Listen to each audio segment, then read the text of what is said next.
Hello అందరికీ ఈ video చాలా మందికి యూజ్ అవుతుంది.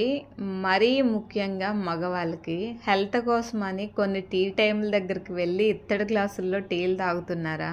అయితే ఒకసారి మీరు కూడా ఆలోచించండి. ఇత్తడివైనా రాగివైనా క్లీన్ చేయాలంటే ఫస్ట్ నుంచి మన పూర్వకాలం నుంచి ఒక పద్ధతి ఉంది. నిమ్మకాయ, చింతపండు వాటితో చేస్తేనే అదొక రకమైన స్మెల్ వస్తుంది ఇత్తడి గ్లాసులకి. ఆ స్మెల్ అనేది తగ్గుతుంది. అది కూడా ఎక్కువ రోజులు ఏమి ఉండదు. అలాంటిది మనకి అంతమందికి గ్లాసుల్లో టీ పోసి ఇస్తున్నారు కదా, ప్రతి ఒక్కళ్ళ దగ్గర గ్లాస్ అనేది చాలా మెరుస్తూ ఉంటుంది. అంటే ఎలాంటి పౌడర్ దానికి యూజ్ చేస్తున్నారో మీకు తెలుసా? మన మార్కెట్లో పితాంబరం అనే ఒక పౌడర్ ఒకటి దొరుకుతుంది. అది ఇన్స్టెంట్ కలర్ అనేది ఇస్తుంది. అది ఫుల్ కెమికల్స్.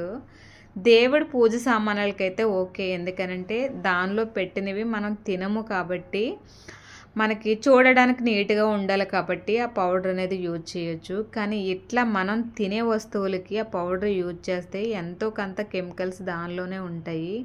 మరి అలాంటప్పుడు హెల్త్ని కాపాడుకుంటున్నామా, పాడు చేసుకుంటున్నామా?